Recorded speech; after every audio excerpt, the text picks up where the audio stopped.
Okay, just some thoughts on my son's log splitter project. Still a work in progress.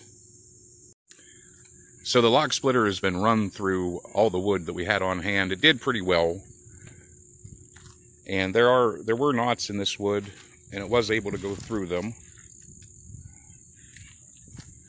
So it was a success, but there are some issues.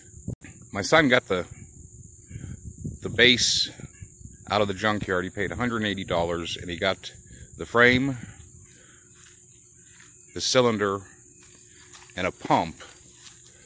It was missing the controller valve. It had an oil tank, but it was smashed, so we had to improvise, and it had no engine. So we didn't spend any money on an oil tank, obviously. Had to spend 20 bucks on that controller valve from the junkyard. And the engine, of course, we just took out of one of the lawnmowers in the garage. They keep saying that for the 28 gallon per minute pump, you need to have at least a 16 horsepower engine. Of course, we've put a V-twin on here, so we're doing okay. The first engine we tried to use was out of a LT1000, about 13 horsepower, and it couldn't move the cylinder, so we had to flop out engines. So the log splitters they sell in the store, they have 5-inch cylinders, and they advertise them as 35 tons of force. So that's about where we are, except that we can't get there because the single stage pump, of course, when you meet resistance, it just bogs the engine down and stalls it because we're not switching down to the low gear of the 2-stage pump. We're still getting quite a bit of force, and that's a much larger engine than what you would get on the log splitter that you bought in the store. So we do have a little more torque to give us a little bit of force, but we're not up at the 35 tons. Okay, so the pump is only a single stage pump, and it's supposed to be 2-stage for a log splitter, meaning that you have a high flow pump and a low flow pump.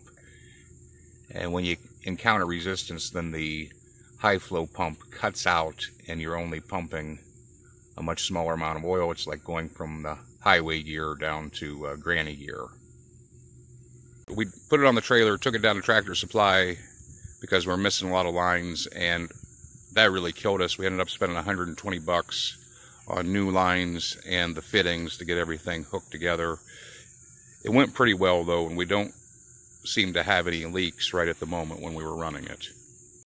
If you do the pi r squared on a 4-inch cylinder, you end up around 19 tons of force. On a 5-inch cylinder, about 28, 29 tons of force.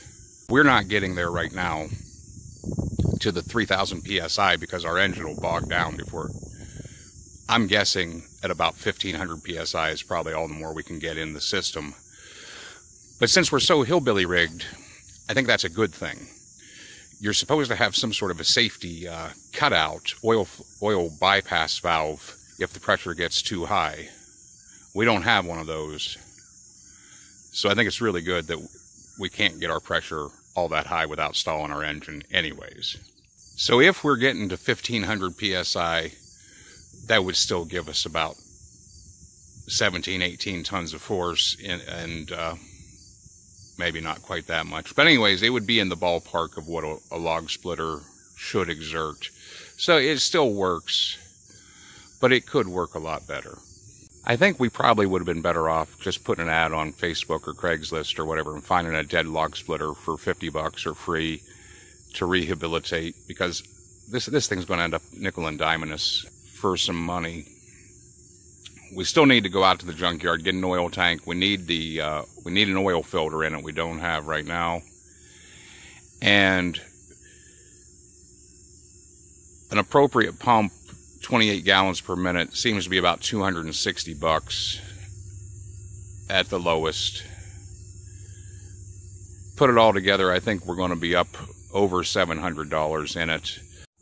But at $700, we will have a really nice working high capacity splitter, and I don't think it'll cost us very much to go get some used tires and have them mounted at the tire shop, and then we'd actually be able to tow it.